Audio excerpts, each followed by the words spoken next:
우리 함께 서로 인사해 볼까요? 메리 크리스마스.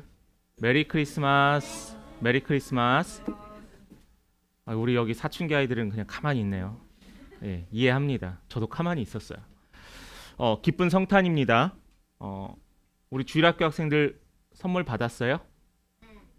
네, 도윤이가 제일 큰 거 받았나 봐요. 제일 큰 소리로 대답하는데, 여러분들에게 가장 좋은 선물을 제가 오늘 소개시켜 주려고 합니다. 바로 예수님이라는 선물이에요. 꼭 기억하세요.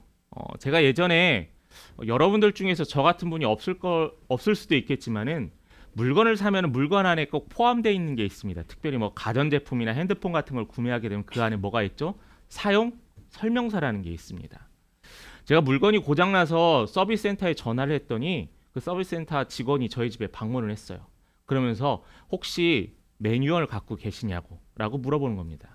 사용 설명서겠죠. 근데 너무나 오래된 물건이어서 저는 물건을 포장하자마자 바로 버리거든요. 그랬더니 왜 그것을 먼저 버리세요? 항상 갖고 있어야 한다고 저한테 이야기를 하시더라고요. 여러분 핸드폰 사실 때 여러분 사용 설명서 읽어보세요. 저는 안 읽습니다. 네. 읽으시는 분들 대단하신 분들이에요. 근데 보면은 저도 핸드폰을 사용할 때 꼭 쓰는 기능만 사용을 하더라고요. 제 아이들과 핸드폰 관해서 사진 찍을 때는 저는 깜짝깜짝 놀랍니다. 내 핸드폰에 그런 기능이 있었어? 왜 제가 모르죠? 사용 설명서를 안 읽어봤기 때문에. 그것을 어떻게 해야지 사용할 수 있는지에서 읽어보지 않았기 때문입니다. 핸드폰 비싼 거 사면 뭐합니까? 사용하는 것은 카메라와 전화밖에 없다면은 그 핸드폰이 비싼들 무슨 소용이 있겠어요? 제가 하고자 하는 얘기는 매뉴얼을 읽어보라는 겁니다. 돈이 아깝게 지불되지 않게 하기 위해서요. 매년 성탄마다 똑같은 경험을 합니다. 점점 더 추워지는 성탄이에요. 올해 성탄이 작년 성탄보다 더 추운 것 같습니다. 날씨가 추워서라기보다는 우리들의 마음에 좀 여유가 없어진 것 같아요. 성탄 트리도 잘 못 봅니다. 교회에서의 트리들도 잘 못 보기도 하고요. 날씨의 온도가 아닌 우리들의 마음의 온도가 너무나 낮아지지 않았나 생각을 해봅니다. 세상 사람들에게는 12월 25일은 어떤 날이죠? 선물 받는 날, 어린아이들은 또 데이트하는 날, 또 특별한 가족과 식사하는 날이 바로 12월 25일입니다. 그런데 이 세상 사람들이 기억하는 12월 25일의 이 날은 하나님께서 만들어주시고 약속하신 그 성탄절의 매뉴얼을 완벽히 모르기 때문에 발생하는 것들이에요. 성탄절의 매뉴얼은 뭐냐면은 가장 중요한 매뉴얼은 바로 예수님이 우리에게 오셨다라는 거예요. 하나님이 우리에게 약속을 해주신 것이 이루어졌다라는 겁니다. 크리스마스는 어떤 이들에게는 아무런 의미가 없을지 모르겠지만은 우리들에게는 너무나 큰 의미가 있는 거예요. 왜냐하면은 약속이 이루어진 날이기 때문이죠. 우리가 성탄절 감사 예배를 드리며 오늘 말씀에서 보여주신 성탄절이 우리에게 주신 진정한 의미가 무엇인지 오늘 다시 한번 확인했으면 좋겠습니다. 그리고 성경에서 말씀한 대로 어떻게 성탄을 보내는 것이 옳게 보내는 것인지 바르게 보내는 것인지 우리 성도님들과 나눠봤으면 좋겠습니다. 오늘은 딱 두 가지만 하도록 할게요. 첫 번째는 방을 준비합니다. 방을. 우리 아이들이 이따 영어로 된 잠깐, 정말 잠깐입니다. 너무 기대 많이 하지 마시고요. 그렇지만 애들 연습 많이 했을 거예요, 집에서. 근데 오늘 이 방은 어떤 방이냐면은 바로 예수님을 위한 방이에요. 우리 성도님들 중에서 예전에 어렸을 때나 학생 때나 청년 때 빈 방 있습니까? 라는 성극이나 연극 해보시거나 보신 적 있을 겁니다. 근데 이 빈 방 있습니까? 라는 연극은 미국에서 실제로 있었던 이야기라고 합니다. 근데 여기에 주인공이 윌리라는 학생이에요. 근데 이 윌리라는 학생이 또래 친구들보다 학습이 조금 늦었던 아이였습니다. 교회에서 성탄절 준비를 하기 위해서 이것저것 역할을 맡고 준비를 하는데 이 아이에게는 특별한 걸 맡기지 않았어요. 아이가 힘들어하고 아이가 어려워할까 봐요.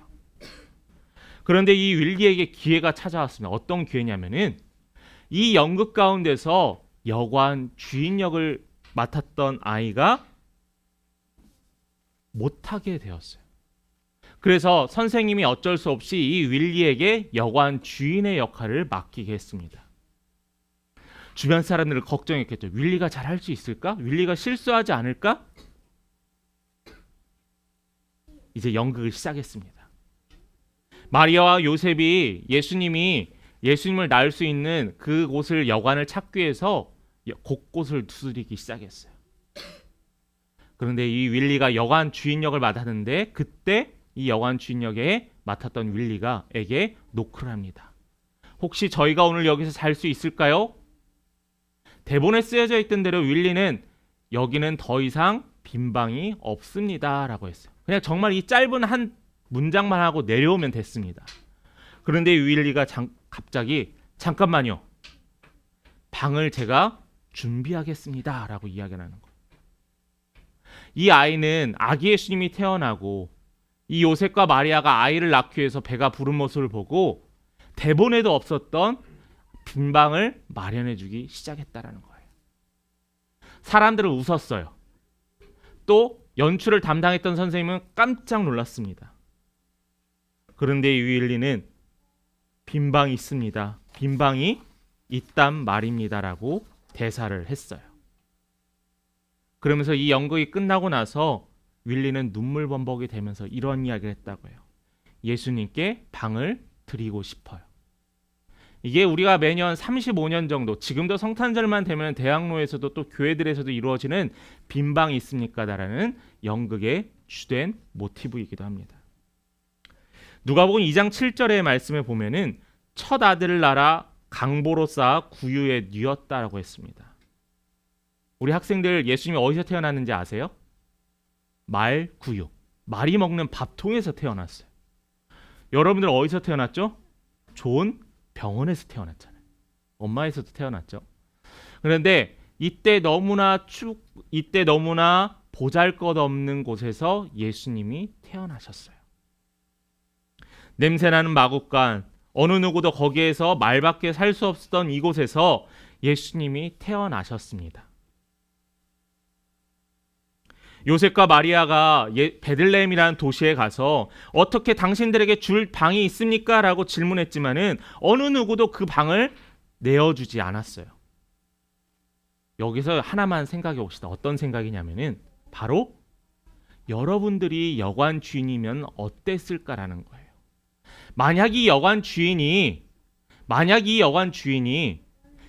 태어날 아이가 예수라는 걸 알았다면은, 예수님이 우리 여관에 태어난 것이 너무나 큰 축복이라는 것을 알았다면은 그 빈 방을 내어주지 않았을까요? 그런데요, 이 여관 주인은 빈 방을 내어주지 않았습니다. 우리에게도 마찬가지예요. 우리 안에도 예수님을 위해서 빈 방을 마련해 놓고 있지 않다라는 거예요. 내 마음에 다른 생각, 예수님의 잡다한 생각, 예수님 말고 다른 생각이 내 삶을 가득 채우고 있었더니 어떤 일이 있었냐면은 더 이상 예수님을 내 마음에 모시고 싶은 만한 여유가 없었다라는 겁니다.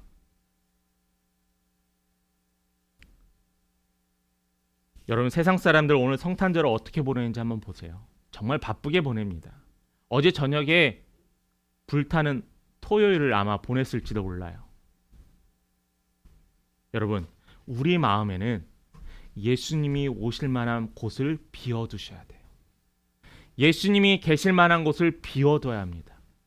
내가 먼저가 아니라 예수님이 먼저가 될 때 우리 안에 놀라운 축복이 있다는 거예요. 어떤 축복이요? 예수님을 내 안에 모실 수 있는 축복이 있다는 겁니다.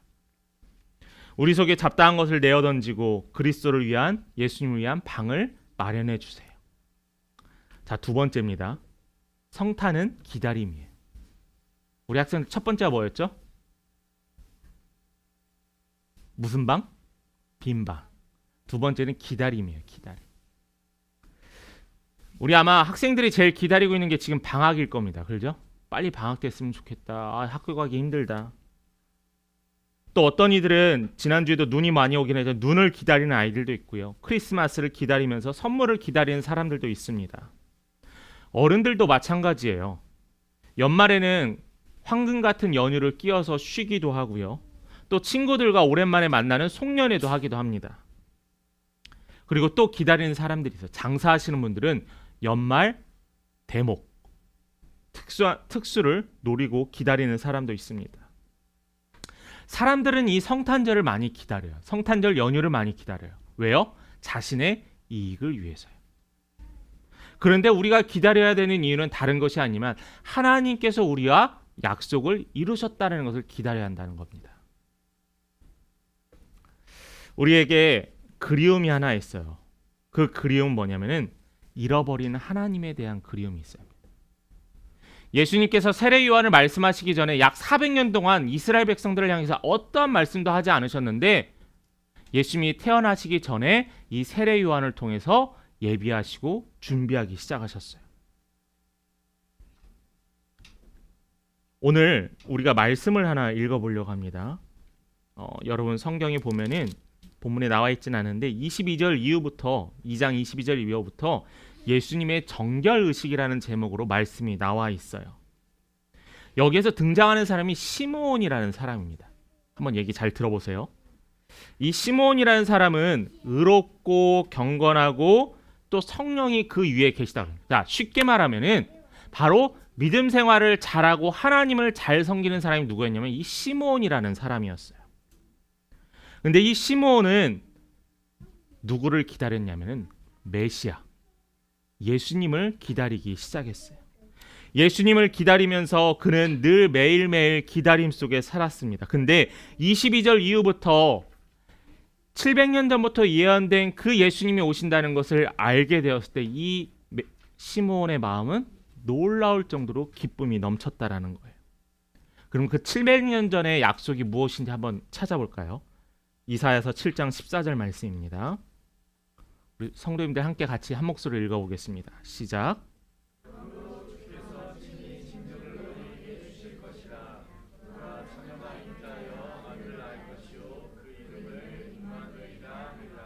자, 그의 이름을 뭐라고 한다고요? 임마누엘. 임마누엘이라는 뜻이 마태복음에 나와 있지만 여호와께서 우리와 함께 계신다라는 뜻이에요.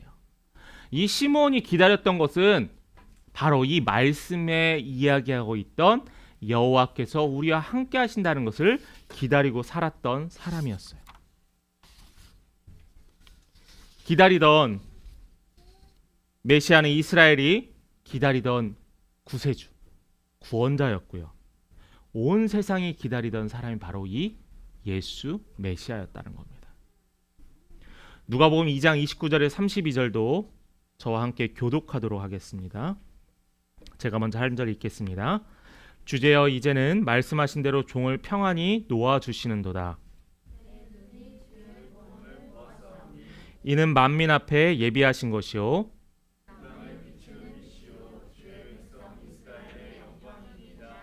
자, 여기에서 나왔던 말씀 누가 했던 말이면 시므온이라는 사람이 했던 말이에요. 700년 전부터 그렇게 기다렸던 이 메시아를 만나게 되었어요. 이 메시아를 만나면서 메시아를 기다리면서 이는 어떻게 행동했죠? 바로 거룩하고 의롭고 성령님께서 함께할 줄로 살았다는 겁니다. 이 말은 무슨 말이냐면은 여러분 기다리는 무엇인가가 있다면은 여러분 의롭고 경건하고 하나님께 집중하시는 여러분 되시길 바라요. 시므온은 하나님이 약속한 대로 죽기 전에 메시아 보게 됨을 감사하게 했습니다. 여러분들 지금 여러분들의 기다림은 다시 오실 예수님을 기다리고 있는 거예요. 왜냐하면 이미 예수님은 우리에게 오셨기 때문입니다. 어떤 이에게는 종말이, 어떤 이에게는 이 마지막이 너무나 괴롭고 힘들고 불안하고 두려운 대상이지만은 의롭고 경건하고 예수가 오심을 기다리는 우리들에게는 이 날은 축복의 날이 되기도 한다는 거예요.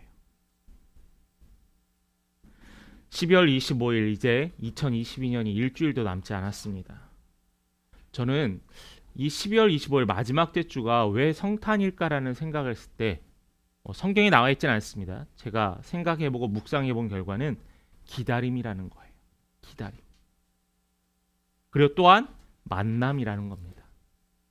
예수를 기다리고 예수를 만나서 그 오랜 기다림이 이루어지는 날이 바로 이 성탄의 날이에요. 여러분 혹시 지금 누구 기다리세요? 내년에는 경기가 좀 어떻게 좋아지지 않을까? 내년엔 내 월급 연봉 협상이 더 얼마나 잘 될까를 기다리시나요? 저는 여러분들이 기다려야 될 것은 예수님이 나를 통해 무엇을 하실까 기대하고 기다려야 합니다. 왜냐하면 예수님이 함께 하시면 여러분 능치 못할 것이 없기 때문이에요. 말씀을 마무리합니다. 예수님이 오셨습니다. 말씀 마무리한다니까 눈이 번쩍이는 우리 어린이들이 있는데 좀 제 마음이 좀 아픕니다. 예수님이 오셨어요. 누가 오셨다고요? 예수님이 오셨어요. 예수님이 누구를 위해 오셨대요? 나를 위해, 여러분들을 위해, 우리를 위해 오셨어요. 예수님이 친히 십자가에 매달리시고 우리의 죄를 위해서 용서하시고 다시 부활하셨습니다. 하나님께서 그렇게 약속하셨던 하나님의 선물인 예수 그리스도는 이미 우리에게 주어졌어요. 그래서 우리는 벌써 세상 그 어떤 것보다 소중하고 귀중한 선물을 우리는 늘 가지고 다닌다라는 거예요. 그렇다면 여러분, 우리에게 약속을 이루신 하나님께 대하여 우리가 어떻게 감사할까? 여러분, 정성스레 준비하시기 바래요. 예수님께 무엇을 드릴까 생각해 보시기 바래요. 예수님께 내가 무엇을 할 수 있을까? 여러분, 기도하시기 바래요. 여러분, 또 하나가 있습니다. 내 죄를 모두 다 비워버리시고 이 성탄을 맞이해서 내 안에 죄가 있다는 모든 것을 비워내고 내 안에 예수를 가득 채우시길 바랍니다. 혼자 길을 가거나 예수님을 무엇을 위해 내가 무엇을 할 수 있을까 고민하시는 여러분 되었으면 좋겠어요. 송구영신 예배 기도 제목에 내년에 바라는 기도 제목 당연히 할 수 있습니다. 그런데 여러분 가장 중요한 첫 번째가 뭐였냐면은 우리의 믿음의 성장을 위해서 기도해야 돼요. 우리의 신앙의 경건을 위해서 기도하셔야 합니다. 우리가 성탄을 맞이해서 예수님께서 우리에게 오셨듯이 동방박사를 소중한 것을 드리고 하나님께 경배했듯이 우리도 하나님을 예배하며 하나님께 경배하는 데 온 힘을 다하시고 그 성탄절의 참된 의미를 확인하시는 우리 귀한 믿음의 성도 되기를 간절히 축원합니다.